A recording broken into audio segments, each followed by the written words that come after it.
morning, everyone, and welcome to Viva Cafe con Leche. I am the badass Buddha, Lori Monaco, coming to you from a kind of cloudy Kentucky, southern Kentucky, south central Kentucky, and I totally forgot that it is 7 in the morning here, and I'm being all loud talking to Gladiator Guru before we got on and our guests. And I'm totally forgetting that I'm at somebody else's house and but not being mindful. So I apologize to my friend. But good morning, everyone. Good morning. Good morning. It is different, right? When you do that. But thank you for being on at 7 in the morning. Hola, mi gente, aquí con la Margarita, your gladiator guru, coming from almost sunny, hot Tampa, Florida. So in mi casita.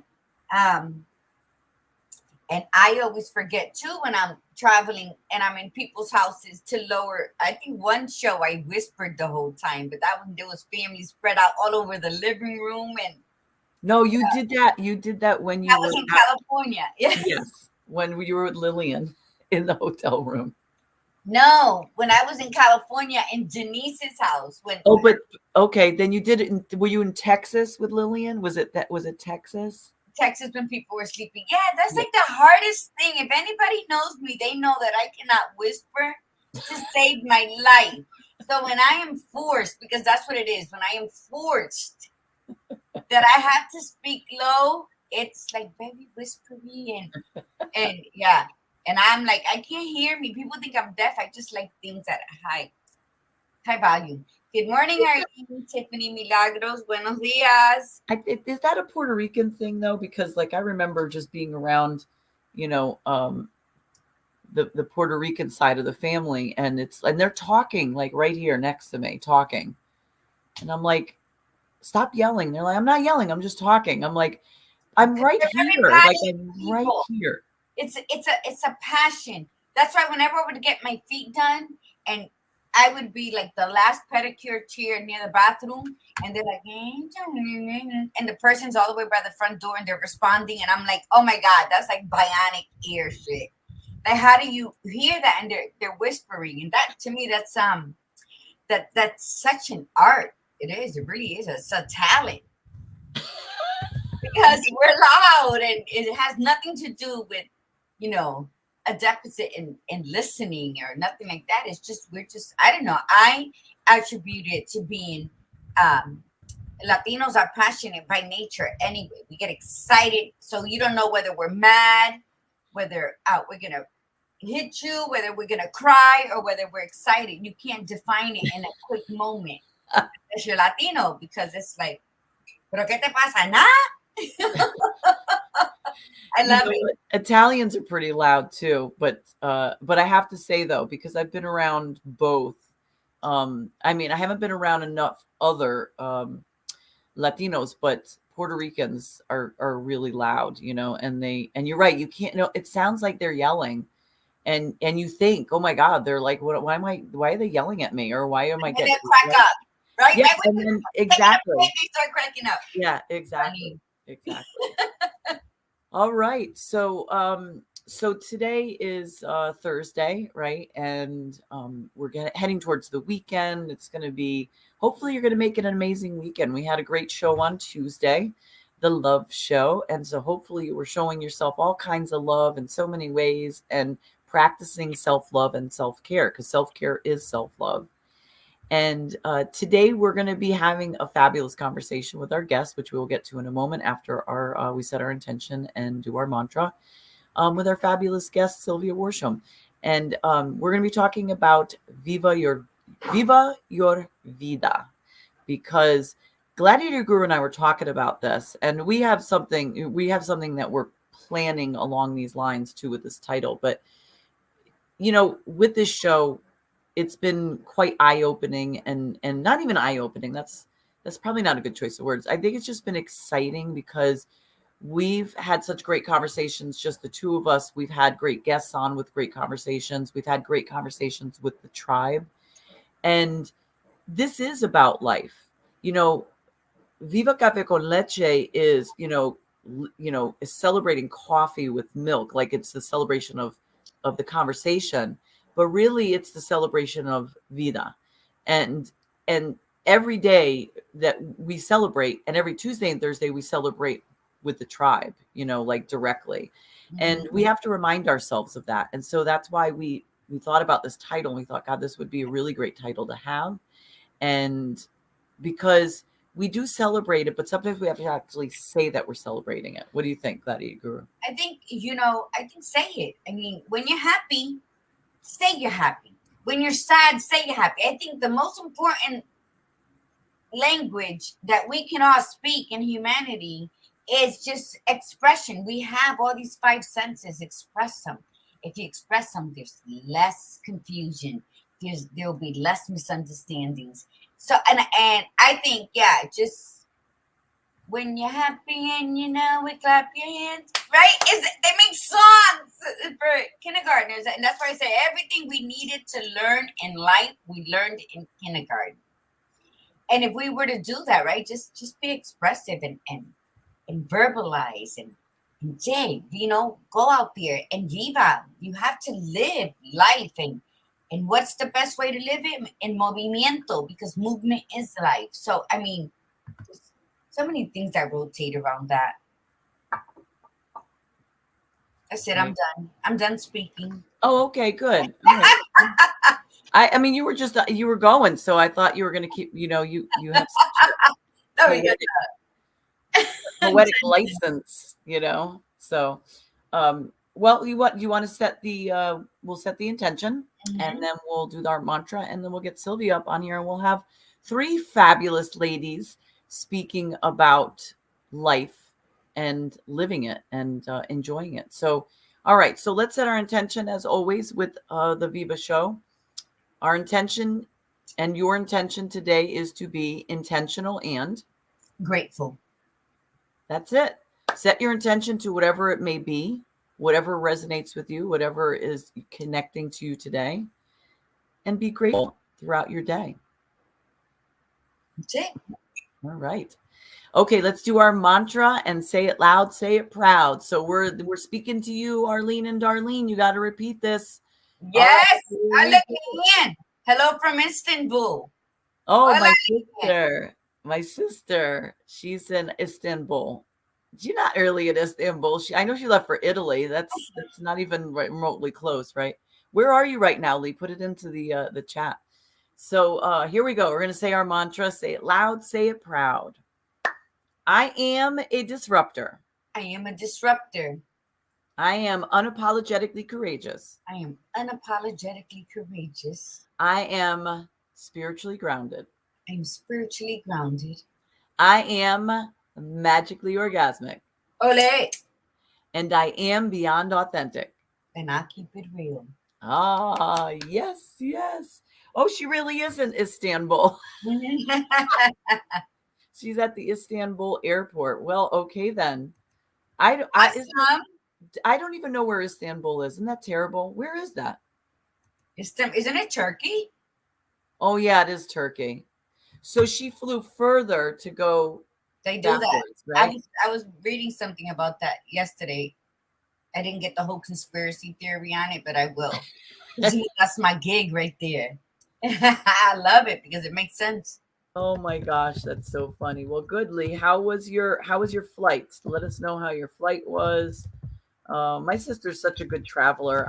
I get antsy, and you're such a good traveler, Gladiator Guru, because you fall out. Like you're out. You said you fall asleep the minute it takes off. Taxi, and then or if not, I am cracking up very loud. Where whoever travels with me gets embarrassed when I'm watching a comedy. I didn't hear myself because I got the headphones, but I be cracking up. Melissa Hernandez. Hola, Melissa. Oh my goodness. Well, so she says, let's see what she wrote. Oh, look at that. She said, I took Turkish Airlines. All right. Fabulous. She said, it was, check it out. 14-hour flight. Don't you just love those? That's for you, but they feed you good. Because when I flew to Hong Kong on the 16-hour one, they feed, and I ate every time they offered. It was hot. It's one of those things where you go, I'm going to get as much as I can for the Every price. 30 minutes, you could have hot soup, rice, chicken. Yep. Is that like a is that a, I because I know this just from my ex-sister-in-laws when we would go out somewhere. It's like whenever there was something free, they would fill up that bag. Oh, no, no, no. But this food, it was an Asian flight, so the people were nice. That's right, man. Enjoy it. Right. I think those flights are so much better than domestic. But anywho, yes, All try right. it. If you haven't flown long periods of time, don't be afraid. There's more car accidents than there are airplane accidents. Go do it and experience it. Go. Sylvia said it's that she's messaging on the back channel because she can't hit the regular comments, and she's saying it's great to fly. It's okay to fly that long without kids. Oh, Yeah, I yeah. agree. I agree with that. Absolutely. All right. Well, speaking of, let's bring up our absolutely fabulous guest. So let me give you some insight into. So Sylvia Worsham received her second chance at life on Easter Sunday morning in 2012. She used this major turning point to trade off her multiple award-winning sales career at Pfizer Pharmaceuticals to become the author, multilingual speaker, and turning points coach she is today. Sylvia lives her passion by helping men and women who find themselves at a crossroads navigate change with confidence, faith, and joy.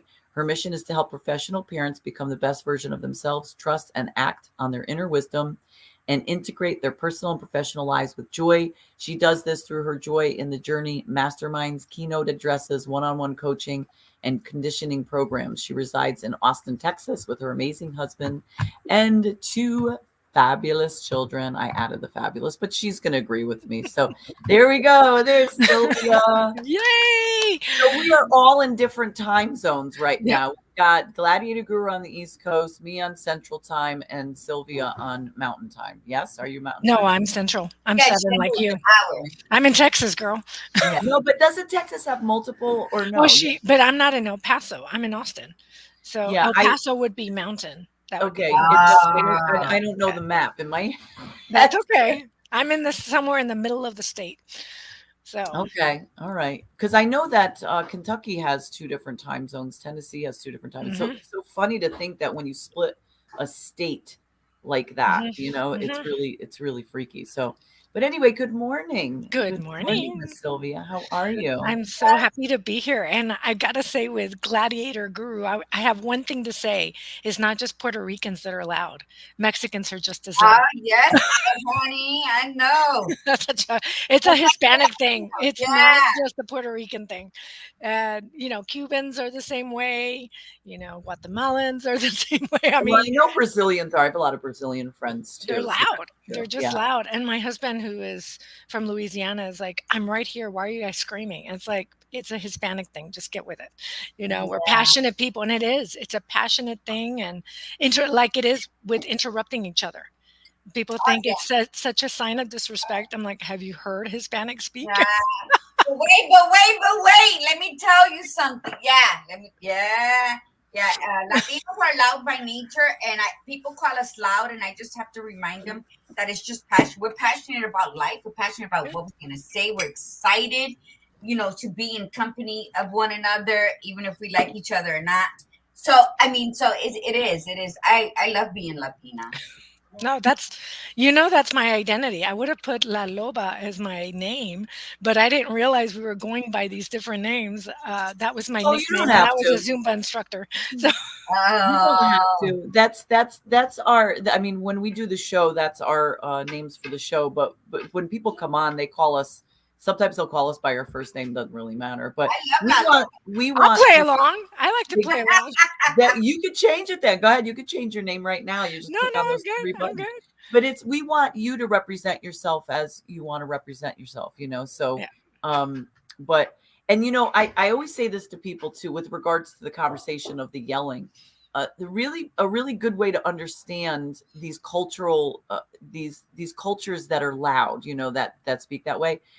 If you've ever seen the movie My Big Fat Greek Wedding, and you Mhm. see the comparison when he meets her family, when it was only supposed to be just the parents, and the whole family comes out, they make this big thing and they're loud. And then she meets his, and it's so funny. They're sitting just the two of them, like, or the four of them in the living room, and it's all quiet and nobody's really talking and they're just sitting there. And she's like really uncomfortable because she's like, it's too quiet. Like, what's going on? Yeah. And I laugh at that because that is the dichotomy of it. Like I do, Italians are the same way, we, but I will say though, that I have never seen Italians in Italy. Like, I have family in Italy, but they're a little different than the Italian American families. They're and just, they're louder. speak to that. I can speak to that because I traveled abroad. I lived in Lyon, as you know, and I traveled a lot to Italy, and they're exactly like my big fat Greek wedding. And they're constantly telling you to eat.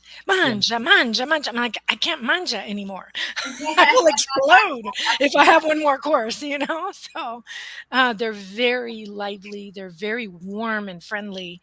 And they're just very, very helpful. And I love that about them. My sister is actually traveling there right now. She's in Istanbul, apparently. And then she's going to head over to Italy. She's going to be there for a bit. So yeah, they are loud, and I think that's the beauty of it. And I think because they're living, that's a prime example of the fact that what today's conversation is, Viva your Vida. It's living your life. They live on purpose. They live loudly. They're unapologetic about it because that is who they are. And it's like every day is a celebration. When somebody comes over, it's a celebration. And I think in some ways, we as Americans have pulled away from that. Like, every generation that stays here longer starts to pull away from that. Like, I grew up in an Italian American family, but I'm second generation. My grandparents, all four, were off the boat, and three of the four did that traditional, came on the steamship, passed by, Statue of Liberty, signed in on Liberty Island, that kind of deal. And they brought their culture with them, and we would meet at my grandmother's house every other Sunday in Yonkers, New York. And we would, the whole family would come and gather, and we'd have the multi-course dinner, and it was fun, and it was exciting, and it was loud, and we would be laughing, and people would be kind of arguing a little bit, and then for weddings, forget about it. We were just like crazy. And I love that. But then the family gets bigger and more spread out, and we don't get together as much, and we get a little quieter, and we start to pull away from that piece of it. And it makes me sad sometimes because I've seen that happen within my family.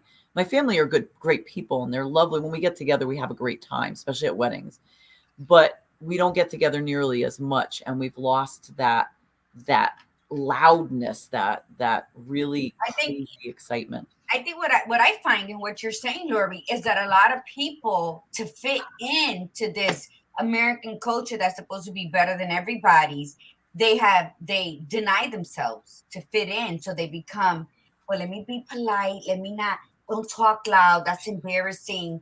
And they try to be something that they're not. And I discovered that with people. And they tell me I'm loud. I'm like, fuck out of here. I'm not going to follow what you're doing to dilute who you are so you can fit in. And that's what I find a lot of, trying to fit into what they consider, Americanization, the norm. I'll be loud. I'll be everything that they're trying to fight against. And I'm like that everywhere I go. So it doesn't matter. And to go back to a movie, I love my big fat Greek wedding. But if you ever see Nothing Like the Holidays with John Leguizamo, and yes, that's a good one. I was thinking of that one as you guys were talking. But that's the Puerto Rican way of life, right? Elizabeth Peña, she was Cuban, but you have John Leguizamo, you have Freddie Rodriguez, Alfredo Molina, no? Alfredo Molina, who's half Italian, and what's the other one? Guzman. Pablo. No sé, no me acuerdo. Funny that he was asked one day because he's not attractive. What did you want to be in your life? He said, all I wanted to be was a papi chulo. It's like that wedding, that movie, Nothing Like the Holidays. Yeah, that one's good. Or So good. tortilla soup too. Tortilla soup is that's a good one too, to That's see my like one of my the favorites. different ways of doing life, right? Of course, we don't all have like 5-course dinners like the father would make for them, right? He was Puerto That's Rican in real life. that's unrealistic as hell. But then I mean, my big fat Greek wedding, it is iconic. It is an iconic film, and you see it with Greeks, with Italians, with. But one thing I was going to tell you, badass Buddha, is one way to kind of keep your culture alive is to pick up the language, and that's easy to do. I'm actually learning Italian right now. It's now my fourth language, and I'm doing it to kind of inspire my kids to pick up Spanish and eventually French if they want to, like me, or not. But like my daughter now doesn't even want Spanish; she wants German. I'm like, well, knock yourself out, girl. You know what? I don't know who you're going to practice it with, but okay. My daughter said the same thing. My 8-year-old daughter said she wanted to learn Russian, and she made me get the app. The Duolingo. And no, I think it was Babbel, but she's like, I want to learn Russian, and she started to, and I'm like, Russian, like of all. I love that. Look, it doesn't matter as long as they start. It does not matter, because then once you get them to do good at one of the languages, it's so much easier to get them to do another one, you know? But it's that first language beyond their natural native language. And Vivi was fluent in Spanish up until the age of 5, and then the pandemic hit, and then she caught on like, well, my dad doesn't speak it, so I'm just not going to speak it anymore. And I kind of kept begging my husband, like, please. And we just came back from a wedding where my aunt's friends, they flew in from France, and they needed another person to speak French to them. So I sat at the table, and we had Spanish, French, and English all at once. And my husband sat next to me and said, I think it's time for me to pick up Spanish. I mean, like, there's no excuse here. There's so many people, because everybody kept turning to him and asking him, do you speak Spanish like your wife, to kind of support your wife? And he just sat there, and what's he going to say? No, I don't. And I'm sticking to my Anglo roots of just speaking English. It's like, no, like, pull out, like, be supportive, do it for your kids. If you don't want to do it for yourself, that's fine, but do it for your kiddos, Yeah. Yep. My husband, he learned how to dance salsa for our wedding. And learned some words. And then when he got ALS, he donated his salsa shoes to them. So anytime there's an ALS event in the state of Florida, his shoes are in this podium thing, protected in the plexiglass, as a person who passed away from ALS. So his shoes travel. That's awesome. That's awesome. I need to donate my salsa shoes. And, my husband was African American. And people would ask him stuff, and he'll say un poquito, and he would say words, because I told him, this is it. Don't ask me to translate, and especially if I'm in a conversation. With, what was said? I learn. Mm-hmm. No, that's it.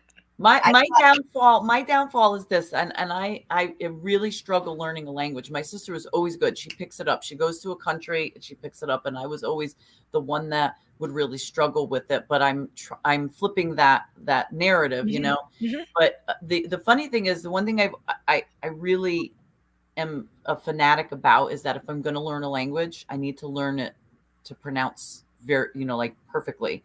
And so when I was in practice full time, my staff would speak Spanish, and I would, I spoke a few words here and there. I can do an exam and ask things in Spanish, And one day I had this older gentleman come in, and the woman at the front desk, she helped him fill out his paperwork, blah, blah, blah. And then I had him come in, and then so I was speaking to him in what I knew, what I can tell him to do. He leaves, and he goes to the front desk to make the next appointment, and he goes to the office manager. He says, "Oh, so the doctor's Puerto Rican?" And she looks at him. She goes, "No," and he's like, "Oh, but she speaks Spanish so well." And she's like, "She doesn't speak any Spanish. Like, she speaks barely any Spanish because I pronounce, like, I made whatever I could say. I said it so well. So that gets me in trouble, because when I am out somewhere, I do like to, like, I always like want to have such a conversation. So if I see somebody like waiting on me or something, like, and I'll say it in their language, or I'll say to them like the thank yous and hello, how are you, that kind of stuff. And the minute they hear me say it, they start talking. I'm like, no, you know, and Poquito, they're like, poquito. oh, you don't speak. I said no, and I'll say, you know, poquito, but I guess I'm assuming it's because they hear it, you know, and it's like Mhm. it's not like an American accent, you know. Mhm. So Well, but it anyway, happened to me a lot in French. Just recently, a lady heard me speak French and here in Austin, and she said, "Wow, they must have taught you so well in Lyon." And I was like, "Oh yeah, they would be so strict with us, the students at the university. We could not leave the room until we pronounced it perfectly." So my pronunciation in French is almost near perfect, and it's that's because of a awesome. lot of practice. And then you're gonna make mistakes, Lori. You are. You're gonna say stuff that, I mean, I said it in chapter 4. I told that funny story of like the very first instance I said I was full in French, and I said, but in fact I said that I was pregnant, but not like a human would be pregnant, but more like a cow would be pregnant, to my entire family. I was at a dinner. They were introducing me as the exchange student that was living with them, and it was just, I mean, you're going to make them. But the only way to really become fluent in any language or in any It's to culture try. is to try and to Yeah. just keep trying. And most They enjoy that. Yeah, and make people mistakes, man. appreciate Roll it. with it. Tango Yeah. on. Yeah, It's okay. most do appreciate it. They love the fact that you're trying. You know, Hmm. there's very few cultures that get insulted, you know. Hmm. Um, and that is part of living. You know, that is part of living your life is to viva your vida is living to the fullest, you know, like so Gladiator Guru is an avid traveler. You've lived in other countries, you've immersed yourself. We all have our ways of living. The point is that and sometimes what works for us doesn't work for somebody else. I used to work with a woman who was very content with going to her job, which is where that's how I knew her. She worked where I worked. And then she would go home. She didn't travel, but she was an avid gardener. I mean, loved it. She was all about her vegetables, her flowers. She always seemed very intense, but the minute you asked her about her vegetables and then you asked her about her flowers, she would perk up and she would talk about it. And we sometimes have a very bad habit. So let's talk about this piece of it where we assume that what's right for us, our viva our vida, you know, Hmm. is not always right for other people. And so we Exactly. sometimes will say, oh, well, you don't go anywhere, you don't travel anywhere, and we get all in the tangle about that. But we fail to see the joy that that person has, unless they aren't joyful. Like if they really hate their life and they don't go anywhere, that's different.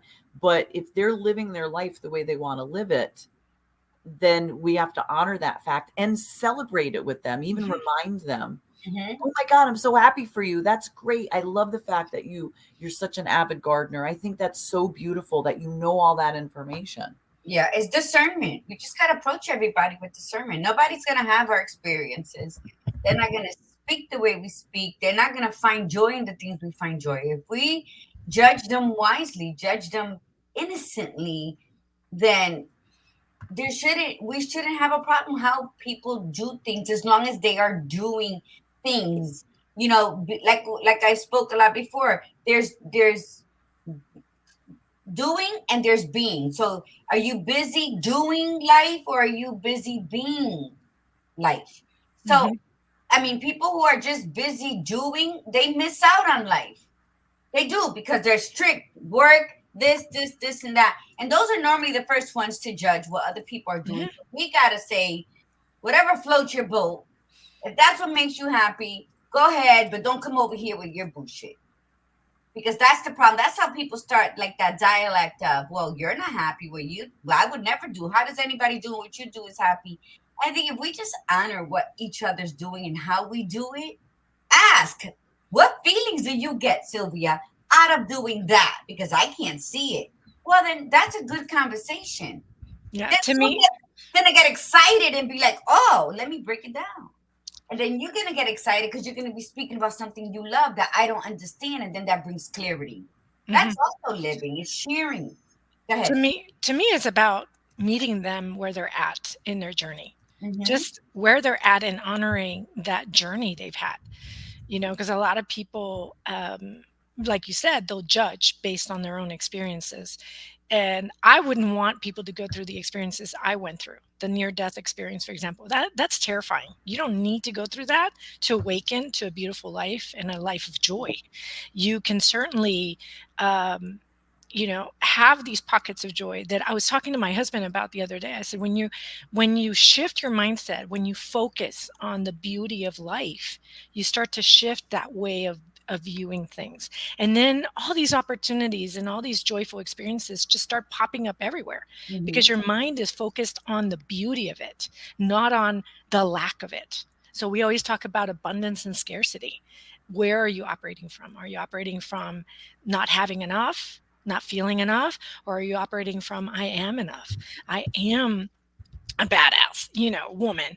What is it that you're operating from? And that's where you start. Yep. If you want to change how you view life and you're not happy where you're at, start with your mind. Like, how are you viewing things? And one exercise I loved for the longest time, it's hard to do because you can see your thought patterns, but go outside to your yard or just a place in your home and look at the room and just observe your thoughts. What kinds of thoughts are you having? Are you thinking about how you can, obsessively clean it up and and all these things you need to do? Oh my Sometimes. God, and all these things. What is popping up for you? Or do you find that you're just so joyful to be in that moment and you're appreciating the air? Like if I'm outside, am I appreciating the sun on my shoulders? Am I appreciating how the wind, I'm able to like just breathe deeply and feel good? Can I smell flowers? When you start to observe your mind, you realize where you're at Yeah. and what shifts you need to make for you, because you are you and you are an expert at being you. Nobody else can tell you how to be you, right? But to get to the authentic part of you, you got to start to get to know you. To see Yeah. like where you're coming Absolutely. from. So Yeah. for me, it's like when I've had people ask me like, how do I find joy? It's like, start with you first. Start with how you're viewing life first and start there and give yourself a big pat on the back for the journey you've had, because some of your journeys have been tough. And you have to reward yourself to some degree and pat yourself on the back. Hey, you know what? I survived divorce. I survived. How do you get from I survived divorce to I am joyful and I'm a thriver, survivor to thriver? That takes a little bit of a process too. It's like anything Yep. in life. It's work. It's great work, but it's a choice. And you have Yes. to choose to do it. Like when you were Yes. saying that, your near death experience, you don't want people to have to hit that low place. But unfortunately, sometimes we have to hit our rock bottom. Like I really am very intrigued by the people who don't have to do that. They'll be going a certain way and let's say, nope, that doesn't work for me. I'm out. Gladiator Guru is a lot like that. She'll see it and she'll just be like, okay, yep, this is I'm switching direction. I unfortunately had to be hit over the head numerous times to really wake it up. Mhm. And once you create that awareness, because that's what you're saying, is that then you're very acutely aware. You're not hyper vigilant because then you're like obsessed with it. You're just vigilant. Mhm. And some people, unfortunately, and I really feel for them, but they never wake up. Like they Mhm. just never get it. They will hit their rock bottom so many times. And that is their path. Mhm. That's how we have to look, especially when it's a family member or a friend, somebody that Mhm. you care about, and you see them doing the same destructive thing over and over again. There's a point where you have to say, I can't help you anymore. That's not Mhm. my path anymore. You're going to have to figure this out. And maybe you will someday, and maybe you won't. But I have to trust in that process because Mhm. we can't let others take us down No. because we have to take accountability for that. If we allow it, we allowed it. Mhm. So we have to decide, do I live my life today or do I wait till tomorrow or next week or 2 months from now because of this situation or that person? You live today. If your life is not exactly where you want it to be joyful in this moment and figure out what it is around you that's bringing you joy and grab it and then work towards the bigger part. And I'm with you. Yeah, I'm so with you on that. Sorry, Gladiator, you go. No, I was gonna say, but you can't do that unless you really are familiar and in love with who you are. Hmm. See, and Enough. to Sure. what Sylvia was saying, I always speak on the five senses. Everything we need to understand about ourselves and the world around us is with, you know, I see it, I smell it, I taste it, I touch it, I feel it. When I walk outside or in a room, I don't focus on my thoughts. I focus on what it is my spirit is feeling. Hmm. So I tend to feed my spirit what's going on. And you're right, to feel that breeze caress your cheek and then send those vibrations down, you got like wake up every part of your body. And then so you're fully present exactly where you're standing, Hmm. and you can appreciate. So when you hear something ugly, or you get a phone call, you got to deal with something you really don't want to deal with. When you step outside of your thoughts that are like blah blah blah, and you feel it. So with the five senses, I talk about a lot. I always talk about 5 steps, Hmm. which is acknowledge what it is you're going through or have gone through, accept it, Hmm. accept that it happened, acknowledge that it happened, accept that you went through it, whether by choice or not. Feel it. If you have to go revisit and feel that pain all over again, do it. Then release it. And then Hmm. once you've done that for each thing that's in your life, then you celebrate yourself Hmm. for being unapologetically courageous enough to go back and visit. But so feed your spirit. You gotta nurture your ego. You have to love your body where it's at. Too many of Hmm. us women are hating the very body that gets us up and gets us up, dresses us up, and have us show up. We hate it. We criticize it. I'm fat. Look at my stomach, these hips, these stretch marks. It's the only thing that has never, never deserted you. Your parents will, your siblings will, your man will, your wife will. Your children grow up and leave the nest. Your body is your best friend. Yeah. Accept it. Your How vessel. you can accept everything else about you, but you're not accepting your body. And then the last thing, and the most important for me, because somebody who just is always, I have so many compartments in here that when they all open, when I get mad and they all open at one, I only see blood.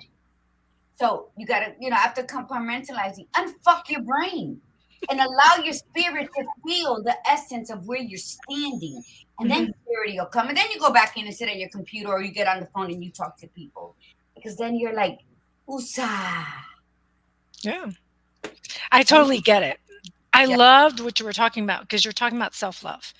Because self love and authenticity kind of, go hand in hand. Who are you authentically? Are you authentically to your soul? Like, who is that soulful person inside of you? And for the women listening today, make a list of things that bring you joy. I mean, I made a list. My list looked like I wanted to go roller skating because I love to roller skate, paint with I'm a going twist, tonight. I'm you going know, roller skating tonight, as a matter of fact. I love sushi. So I loved, checking out sushi restaurants in Austin. Take yourself on a date, ladies, once a week. And I know at first you're thinking, wow, with all the things I have to do in life, this is the most important lesson to learn Tell Yes, them. is I self agree. love. If you don't know how to love yourself, how do you expect others to love you? That's right. If you don't love yourself, you Yes. got to love yourself. And I'm with Gladiator Guru.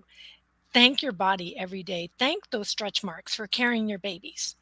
I mean, that's why we got stretch marks. Yeah. Thank your wrinkles. Like, I used to look at my wrinkles and cringe because I was a perfectionist. For the longest time, I'm a recovering perfectionist now because, it's always like there, it's always in the background. It's always there, Yeah. and it's always a choice that you make to say, thank you, wrinkles, for all the beautiful experiences you put me through. That every wrinkle represents an experience. And if you look back on your life, you see all the lessons you've learned, all of them. And now you're fully equipped for whatever's coming in your future. You're fully equipped. Yeah. And a lot of people don't do that reflection. To me, the law of reflection is probably one of the most important laws out there, is to pause every day every single day. I don't care if it's morning, night, midday, whatever works for you, whatever speaks to your soul, do it. I do it in the morning because I'm an early riser and I'm Mhm. fine with that. But I know a lot of people that are night owls, and just ask yourself, what did I learn today about myself? If you got triggered by something, ask yourself the hard question: what triggered me? What really is at the root of that? And let it go. And one meditation I love, and I share this in the book a lot, is picture yourself standing in the middle of a tornado, like of your own feelings. And if they're negative feelings, visualize those feelings inside of you and visualize those feelings being pulled out of you into the sky where God or your higher source is receiving them. You can't be the best version of you if you're carrying around all this junk Mhm, inside of you. mhm. And unfortunately, when you're mothers and your wives and you have other lives that you're influencing, this stuff inside of you, you're impacting those souls too. And little kids, they need you to be the best versions of you because they're watching you every time and they're modeling you. So what are your kids, it's kind of like I saw a meme the other day or some comment. It's hard to get the you out of your kid. It's like, oh yeah, Yeah. because you see them reflecting these qualities about you that are not necessarily the best qualities. Because kids, that's the first thing they pick up is all your negative junk. So parents, listen up. Get rid of your junk. Get rid of it now. Yeah, especially if you have little ones roaming around. Even if you have older ones roaming around. It's never late. It's never too late. My 82-year-old mother, I should say 81. I should not say 82. She will get very upset if she hears this interview. It's a espérate, I'm not 82 yet. Um, she changed. She changed a habit of hers that had annoyed her children just recently. She stopped interrupting them. For a Mhm. Hispanic woman who'd been doing it for 80 years, that's hard to do, y'all. So if an 81-year-old can do this, so can you. It's never too late to make choices that align to your best version of you. Never, ever too late. I think the other thing too is that and then we definitely have a problem with this as humans, that we assume that living your life, viva your vida, is everything has to be joyful, wonderful, beautiful, everything's fabulous, right? But we have to understand that with joy there's sorrow, with light there's dark, with good there's bad. When we accept those things, I think we are grounded better, and we know that, like, so if something is bad, there is the opposite of it. We can choose to go a different direction and create it, or sometimes just, go with the flow. Like sometimes you just ride the wave. You say, well, it's going to trust in the process. I'm not going to make the choice. I'm going to trust in the process. But I think that was the game changer for me. The moment that I believed in the power, the ability for life to go in the direction that it needed to go for me. And it flowed. And the moment I resisted it, that's when Mhm, the problems always ensued. When I mhm, tried to figure it out, when I was mhm, saying, no, no, I want to go this way, and I'm being pushed in this way by God and the universe. And I'm like, no, no, no, it's like going down a slide, and then you decide you don't want to go down the slide, and you start trying to come back up.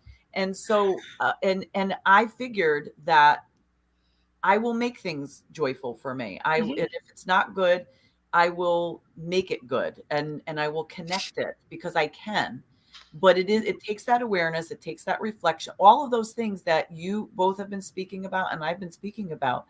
And in the beginning, when you're first starting to do this, it is a little bit challenging because you get caught up in that headspace where you're mhm, like, well, my life does suck, or this isn't this way, or blah blah blah. But then you just have to know, okay, but I'm going to pull away from that. I'm going to think of this way and think of this way, and then I'm going to change it.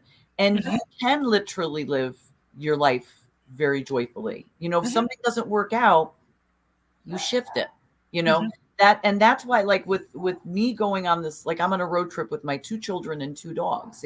We did this last year, and we had a good time, but we learned some tricks, and this year it's a lot better. But the flow, I'm blessed because it flowed nicely last year. mhm, We went on a trip to Costa Rica, and there were so many pieces that could have been problematic, but it flowed. I just trusted in the process and said, it's all going to work out. And it mhm, did. And then the same thing with this trip. Like we've had such, there's so many pieces that could have, and that's what we do, is that's how we prevent ourselves from living that joyful life and living our life, is Mhm. that we throw into the mix what the bad, oh, this bad stuff could happen, or this could, or this is you, we make it more than it needs to be sometimes. I'm not saying not to plan. I am a planner. Like Margie and I are definitely complete opposites with that piece of it. Like she's more free spirited and I'm a little bit more anal. She'll probably say a little, really, but the beauty is that we have both sides to us. She reminds me to be a little bit more free spirited. I remind her to be a little bit more this, but we are in the middle because I have that free spirit side, and she does have those that side of her that's Mhm. this way. It's such a good way to be both, because there are moments where you have to be that way, and then there's other moments where you just have to free flow. But Mhm. I find in life that free flow allows more living, because you cannot plan for everything. You can't, when we think it's going to go this way, we have to flow this way. And as long as you always say to yourself, no matter what, I flow this way, I'm going to live my life the way I want to, because of exactly what you both said, because I'm me.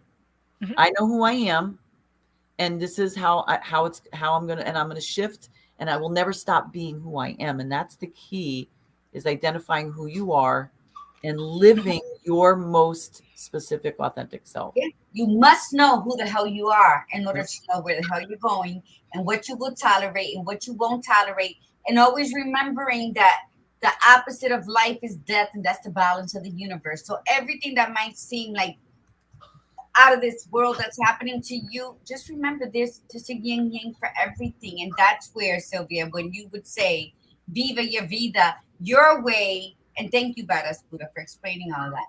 You have to say, what would you say? Your if to Viva your vida, 100% you. When I always say you, it's just my own thing. I sometimes feel like I'm not forgetting, because my thing is God, me, then everybody else. And so when we get to that, in order to understand who we are, what's the one thing you would suggest for people to do? One or two things. What would you suggest for people to always maintain right here, like if they're reading a prompter, reminding them to viva tu vida? To me, it's always turning inward, because inward is where your authentic self resides, right? It's first and foremost, like Lori was talking about, thanking all of your journey, all of yourselves, your young self, that child in you, she's still in there, or he's still in there. If you got guys listening to this, he's still in there, she's still in there. And we got to thank that child within us, because that's the curiosity side of life. That's children teach us to be in the now. When I watch my girl, I mean, she is like I agree. exploring life, and she's viewing life from that set of eyes. And as adults, we forget that. Yep. So I always carry a picture of me as a child, especially when I'm meditating. And when I started my meditation journey in 2020, as the pandemic hit, I started to thank her. And then I started to thank the woman I was, the perfectionist achiever that I was. And I took a picture of my time during those years, and I put it like a card deck almost. And Okay. I looked at all of those selves, because they all represent me. Yes. And I thanked them for that journey to me, like to this person I am today, because I can really appreciate the joy in the journey now in life, because I've accepted those pieces of me, Mhm. that person that I once was. I had compassion for her. She learned the hard way, because like you, badass Buddha, I was a stubborn child, and I needed a huge awakening to like wake me up, because I was so focused on achieving to be happy, because I'd grown up with immigrant parents who had modeled, work to be successful, because success was working hard and achieving. Nothing bad to that, but when there's a disbalance or an imbalance of that, then you have the toxic side of these beautiful values. And sometimes as parents, we make that mistake, Mhm. and we don't intend for that mistake, and we model that, unfortunately, to our Yeah. kiddos, right?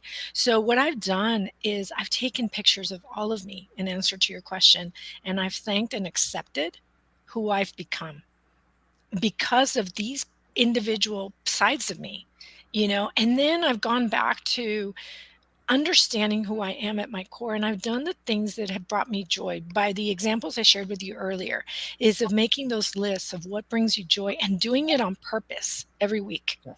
Doing it on purpose. And there's times that your subconscious mind is going to rebel because it's not used to this side of you, this change.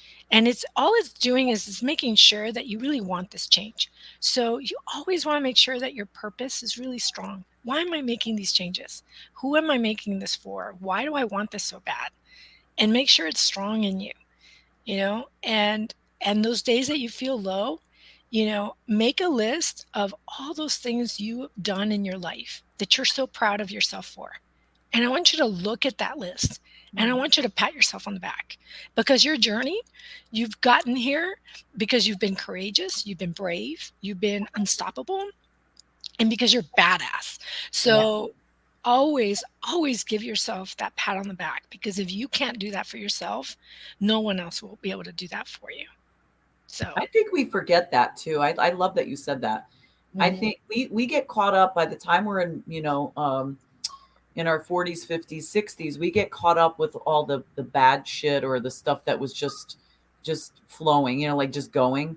And we don't think about those little pieces that like we did do those things. I mean, I had mhm, in my 30 years of adulthood, from my to the point of my awakening in my mid 40s or almost late 40s, I looked at it saying I was 30 years that I lived with depression, and it was really tough, and I dealt with a lot of very toxic people, and they really knocked me down. However, in those moments though, there were in that 30-year period that I did some very cool things.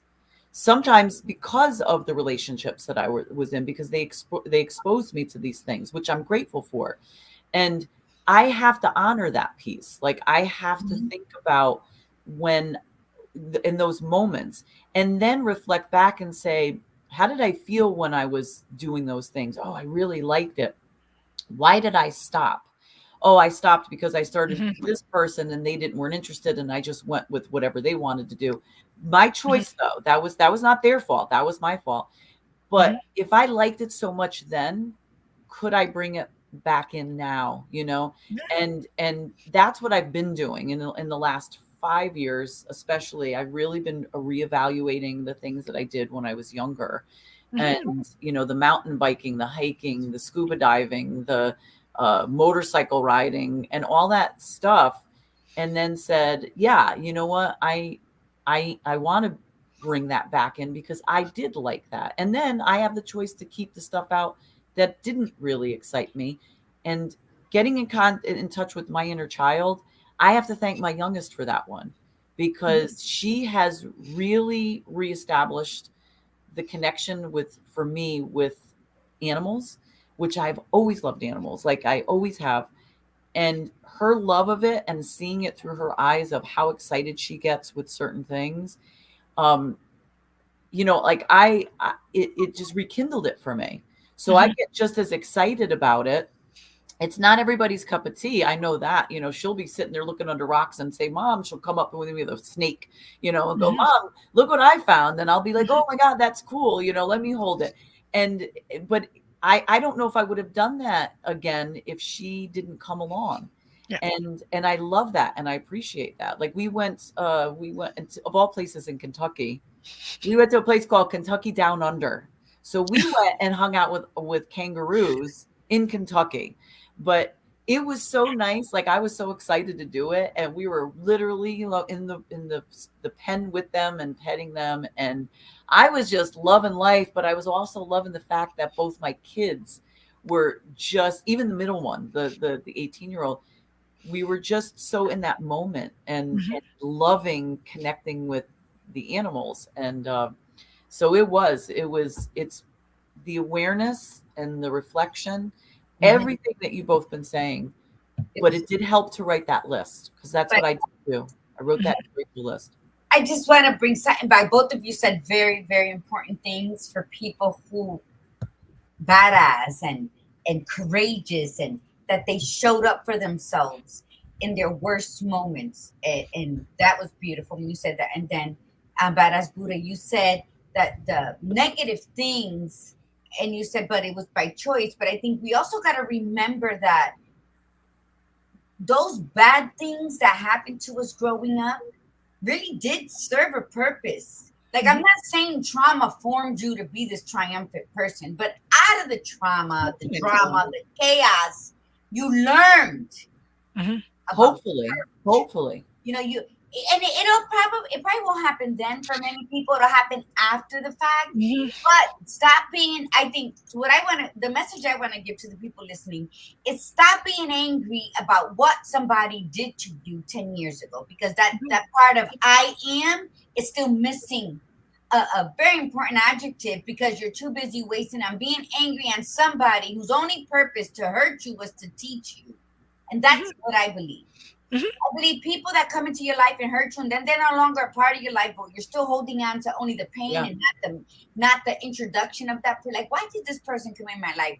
Now, I know they didn't just come in here to blah, blah, because the universe is, and God is that of kindness and gratitude. And I think if something happens to us, I think when we're ready to release it, we really have to go revisit it, as we were saying, because we can't let things fester in all my closets that I have up here, because then it starts to trickle that green shit into my heart.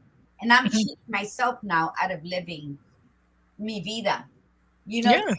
So I think when you go back and you're healing, because healing is a tricky little fucker. And I think it hurts more to heal than you see rainbows and unicorns.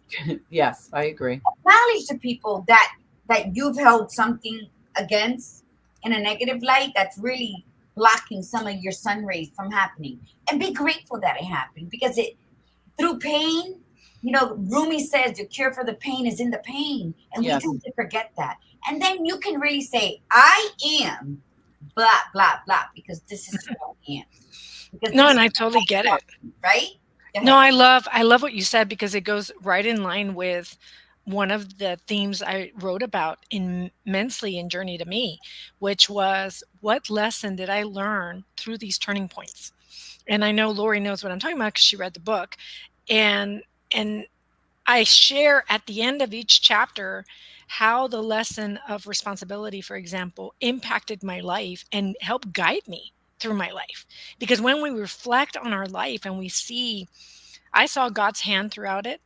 I'm a very faithful person, very spiritual in that sense. And I saw how all those choices that I made and all the doors that closed, I saw why they closed throughout my life. And they needed to close. Yeah. Right. In order for me to be in this spot that I'm in today, as joyful as I'm feeling, I don't feel the anger and the resentment Amen. I once had for my dad. My dad and I had a very antagonistic relationship. I shared it in chapter 1 as to why, and why the value and the forgiveness is so important in our lives. It's not for the person that you're forgiving, it's for you.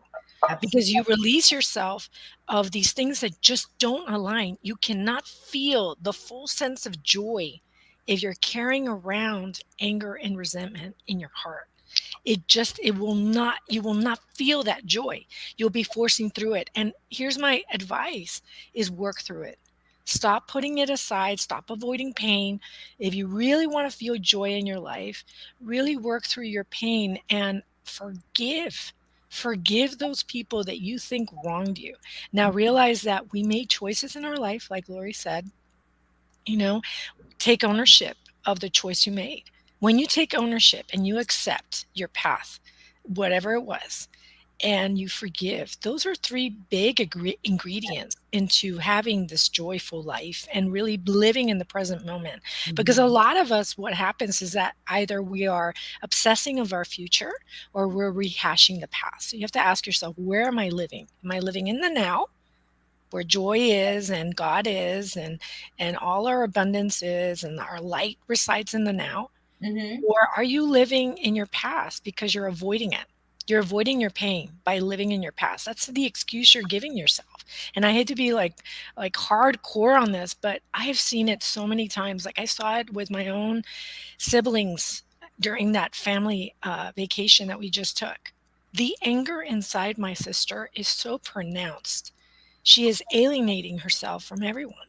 And I feel for her, but I also know that there's choices she's making currently that keep her stuck in that anger and in that frustration and in that revenge and in that resentment side of things, and it's hard to watch. It is very, very hard to watch, but I was once that person. And I know the steps that got me where I am at today. Yeah, that's beautiful. Because you know what? At the end of the day, it's our responsibility to choose joy.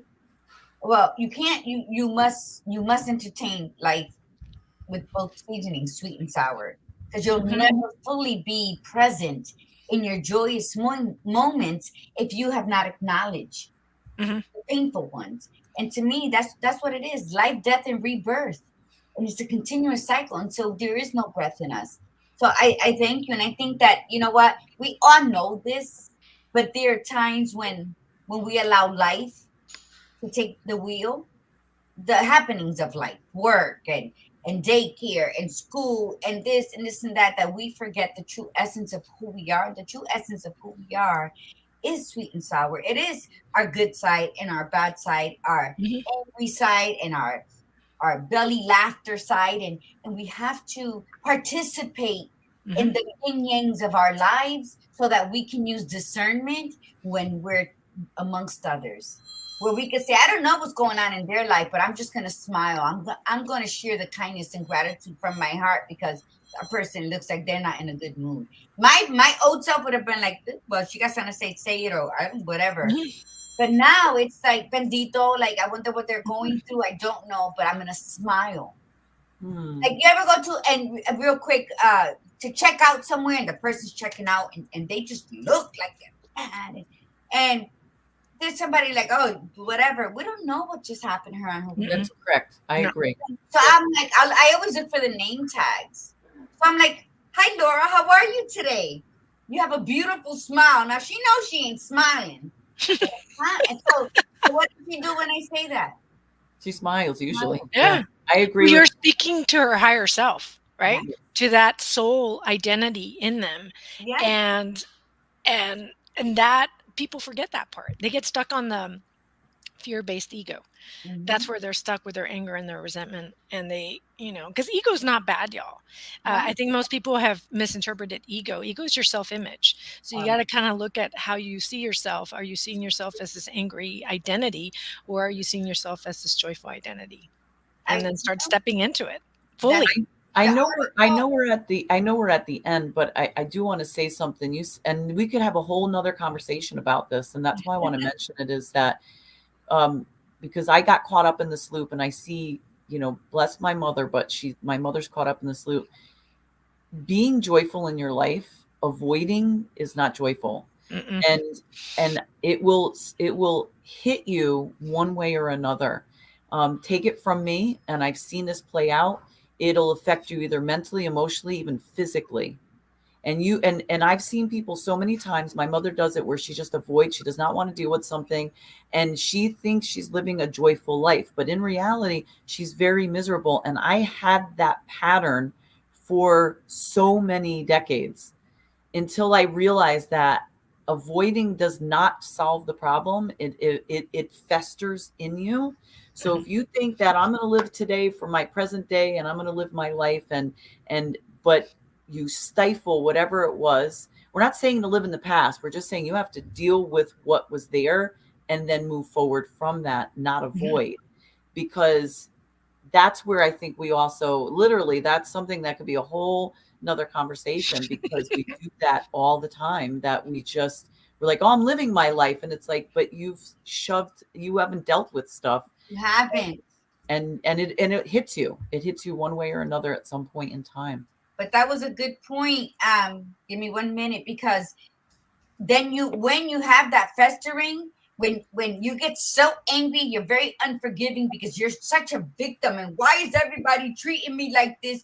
Then you become envious of everybody. You become envious of somebody having pink shoelaces.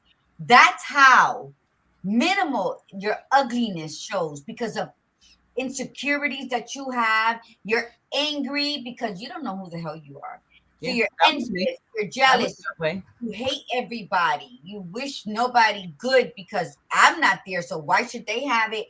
So, and if anybody's out there feeling this way, you know what? Take a breath. Look in the mirror. You have gotten yourself where you're at today, so you can get yourself out. You know what? Every morning I say, Father God, please help me be a better person today. You know, I've had to walk 500 miles to learn how to leave my rage somewhere. And, you know, I love the me that came out of it, but don't avoid your pain. I didn't avoid my pain. I always say, it's me being Puerto Rican and Italian. Try me if you want. I loved it. I love that Margarita. I love her. She's only in the back seat. She's not fully gone. But I think that, yes, you must acknowledge what you're going through. You must. Yes. And even if you're not ready to pull the Band-Aid off all the way, start touching it. Start feeling the scar. Start acknowledging that it's there, because that's the first step towards living your vida out loud and truthfully. Because you know what? We have an ugly past. We have ugly happenings. We are not there. The pain shouldn't even hurt us. It's the memory of that happening. So viva your vida out loud, you know, in all the colors. Don't wear a bra if you don't want. I don't care. I don't. And I just enjoy who you are at every second of the moment. Absolutely. Yay! Yes, to all of it. What a way to end it. Yes, that's right. Then Sylvia, thank you so much for being here, and thank you for staying on a few episodes. We really appreciate that. And everybody that's listening, in the comments, we have hot links to connect with Sylvia, both on her Facebook and Instagram, and you can check out her book on Amazon and purchase the book. It's absolutely fabulous. And I do want to, one of the things that Sylvia and I've talked about this, the one thing I love, I really love when people, like when people get thrown off, you know, like they throw you off, right? And because living in the Northeast, I have friends from all cultures, right? And when she and I first started talking, and she told me that she's Mexican, and I said, because your name, I thought you were this Jewish girl from, you know, wherever, and I said, so, and you look like as white as could be, right? And I said, man, you must mess people up with that. And I love it, especially when she starts throwing out, like, you know, speaking in Spanish. It's like a superpower when you can throw people off like that. And you go, who's this Jewish lady speaking Spanish? You know, like that's. Oh, I threw quite a few people off at that wedding when they looked at me and they're like, she's Hispanic, you know, and then here comes the French. And then that really threw them off, because they were like, what the heck? You know?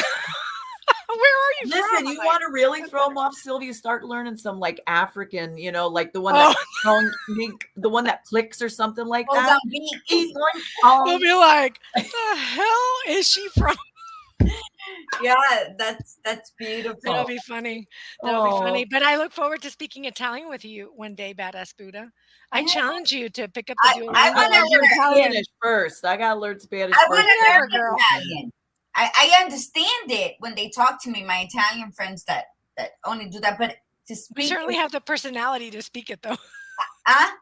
We certainly have the personality, loud personality. Hey, what are you talking about? Get it. Yeah.